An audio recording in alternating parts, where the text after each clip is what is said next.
Hi friends, welcome back to Ruchi cooking recipes. ಇವತ್ತೊಂದು ತುಂಬ interesting ರೆಸಿಪಿಯೊಂದಿಗೆ ಬಂದಿದ್ದೀನಿ. ಅದೇನಪ್ಪ ಅಂದರೆ ಮಸಾಲ ಪಾಪಡ್. ಈ ಮಸಾಲ ಪಾಪಡು ಅಂಗಡಿಗಳಲ್ಲಿ ಸಿಗುತ್ತೆ. ನಾವು ಅದನ್ನು ತೊಗೊಂಡಿದ್ದೀವಿ. ಲಿಜ್ಜೆಡ್ ಪಾಪಡ್ ಅಂತ, ಪಂಜಾಬಿ ಸ್ಟೈಲ್ದು. ಸೊ ಈ ಥರ ಇರುತ್ತೆ, ಅದು ದೊಡ್ಡದಾಗಿ. ಸೊ ಮಸಾಲ ಪಾಪಡ್ ಮಾಡಲಿಕ್ಕೆ ತುಂಬ ಚೆನ್ನಾಗಿ ಅನಿಸುತ್ತೆ. ಸೊ ಈಗ ನಾನು ಮಾಡೋದು ಹೇಗೆ ಅಂತ ಹೇಳ್ತಾ ಇದ್ದೀನಿ. ಇದನ್ನು ನಾವು ಎರಡು ವೆರೈಟಿನಲ್ಲಿ ಮಾಡ್ಕೋಬೋದು. ಒಂದು ಸುಟ್ಕೊಂಡು ಮಾಡೋದು, ಒಂದು ಕರಿಯೋದು. ಎರಡೂ ವೆರೈಟಿ ತೋರಿಸ್ತಾ ಇದ್ದೀನಿ. ಇವಾಗ ಕರಿಯೋದನ್ನು ಹೇಳ್ತೀನಿ. ಎಣ್ಣೆ ಇಟ್ಕೊಳ್ಳಿ. ಕಾದ ನಂತರ ಒಂದು ಹಪ್ಪಳನ ಹಾಕ್ಕೊಳ್ಳಿ.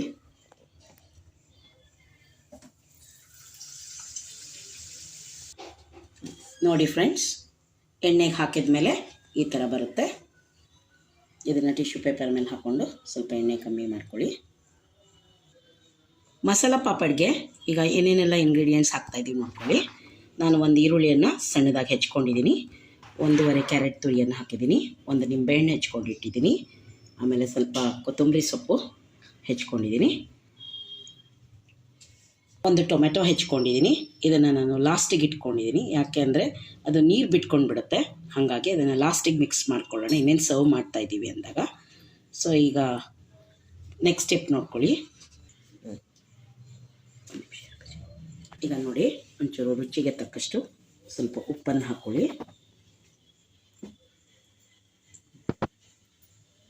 ನೀವು ಖಾರ ಸ್ಪೈಸಿಯಾಗಿರಬೇಕು ಅಂದರೆ ಒಂದು ಅರ್ಧ ಸ್ಪೂನಷ್ಟು ಅಥವಾ 1 ಸ್ಪೂನಷ್ಟು ಖಾರದ ಪುಡಿಯನ್ನು ಹಾಕ್ಕೊಳ್ಳಿ.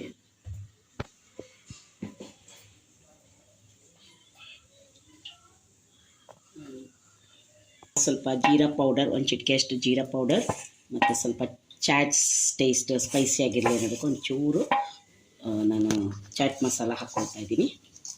ಈಗ ಒಂದೊಳ್ಳೆ ಮಿಕ್ಸ್ ಕೊಡಿ. ಆಮೇಲೆ ಈಗ ನಿಂಬೆಹಣ್ಣು ಇದೆ, ನೋಡಿಕೊಂಡು ಹಾಕ್ಕೊಳ್ಳಿ. ನೀವು ಹುಳಿ ಇಷ್ಟಪಡೋರಾದರೆ ಒಂದು ಅರ್ಧ ಹಾಕ್ಕೊಳ್ಳಿ. ಇನ್ನು ಜಾಸ್ತಿ ಸ್ಪೈಸ್ ಲೆವೆಲ್ ಬೇಕು ಅಂದರೆ ನೀವು ಮೇಲೆ ಹಿಂಡ್ಕೊಳ್ಳಿ.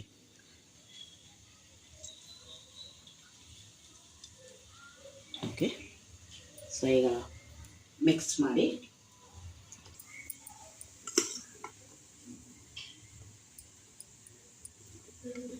ಸೊ ಇದು ಮೇಲೆ ಹಾಕುವಂಥ ಒಂದು ಟಾಪಿಂಗ್ಸ್ ಅಂತ ಏನಂತೀವಲ್ಲ ಆ ಥರ ಎಲ್ಲ ಉಪ್ಪು ಹುಳಿ ಮಸಾಲೆಗಳೆಲ್ಲ ಮಿಕ್ಸ್ ಆಗೋ ರೀತಿಯಲ್ಲಿ ನೀಟಾಗಿ ಒಂದು ಒಳ್ಳೆ ಮಿಕ್ಸ್ ಕೊಡಿ. ಮೇಲೆ ಲಾಸ್ಟಿಗೆ ಹಾಕುವಾಗ ಟೊಮೆಟೊ ಹಾಕ್ಕೊಳ್ಳಿ, ಆವಾಗ ಅದು ಮೆತ್ತಗಾಗಲ್ಲ. ಟೊಮೆಟೊಗಳನ್ನಷ್ಟೇ ಹಾಕ್ಕೊಳ್ಳಿ, ಅದು ರಸ ಬಿಡೋವಂಥದ್ದನ್ನು ಹಾಕಬೇಡಿ.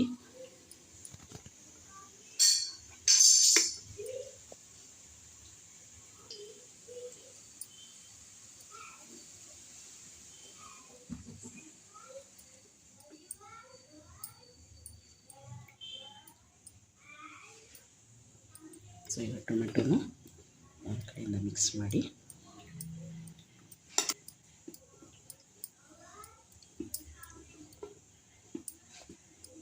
ಈಗ ಇದು ರೆಡಿ ಆಯಿತು. ನೆಕ್ಸ್ಟ್ ಸ್ಟೆಪ್ ಏನು ನೋಡ್ಕೊಬನ್ನಿ. ನೋಡಿ ಫ್ರೆಂಡ್ಸ್, ಈಗ ಹಪ್ಪಳ ಎಲ್ಲ ಕರ್ದಾಗಿದೆ. ಈಗ ನಾವು ಇದು ಮಸಾಲೆ ಕೂಡ ರೆಡಿ ಮಾಡ್ಕೊಂಡಿದ್ದೀವಿ ಅದ್ರ ಮೇಲೆ ಹಾಕೋಕ್ಕೆ. ಸೊ ಅದನ್ನು ಕ್ಲೀನಾಗಿ ಉದುರಿಸ್ಕೊಂತ ಬನ್ನಿ.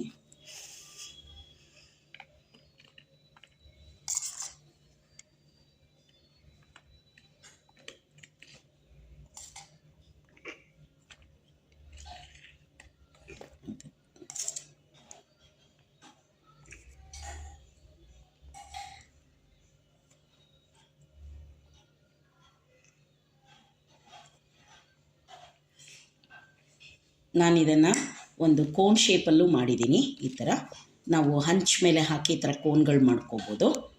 ಈ ಕೋನಲ್ಲೂ ಕೂಡ ನಾವು ಫಿಲ್ ಮಾಡ್ಬೋದು, ತೋರಿಸ್ತೀನಿ. ಸರ್ವ್ ಮಾಡ್ತಾ ಇದ್ದೀವಿ ಅಂದಾಗ ಕೋನ್ಗೆ ಫಿಲಪ್ ಮಾಡಿ, ಇಲ್ಲಾಂದರೆ ಮೆತ್ತಗಾಗೋಗುತ್ತೆ.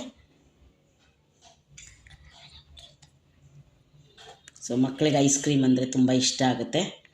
ಸೊ ಇದನ್ನು ನೀವು ಪಾಪಡ್ ಕೋನ್ ಅನ್ಬೋದು. ಈ ಥರ ಪಾಪಡ್ ಕೋನ್ ಆಯಿತು. ಇದು ಕರೆದಂಥ ಹಪ್ಪಳ. ಹಾಗೆ ನಾವು ಈಗ ಸುಟ್ಟಿರೋಂಥ ಹಪ್ಪಳಕ್ಕೂ ಕೂಡ ನಾವು ಹಾಕ್ಕೋಬೋದು. ಈಗೆಲ್ಲ ಸ್ವಲ್ಪ ಡಯಟ್ ಕಾನ್ಷಿಯಸ್ ಇರೋದ್ರಿಂದ ಎಣ್ಣೆ ಐಟಮು ಇಷ್ಟಪಡದೆ ಹೋದರೆ ಸೊ ನೀವು ಓವನ್ ಇದ್ದರೆ ಮನೇಲಿ ಓವನಲ್ಲಿ ಸುಟ್ಕೋಬೋದು, ಇಲ್ಲ ಗ್ಯಾಸ್ ಮೇಲೆ ಈ ಹಪ್ಪಳಗಳನ್ನು ಸುಟ್ಕೋಬೋದು. ಸುಟ್ಕೊಂಡು ಈ ಥರ ನೀವು ಮನೆಯಲ್ಲೇ ಸೂಪು ಜೊತೆ ಪಾಪಡ್ ಕೂಡ ಸವಿಬೋದು. ಈ ರೆಸಿಪಿ ತುಂಬ ಸಿಂಪಲ್.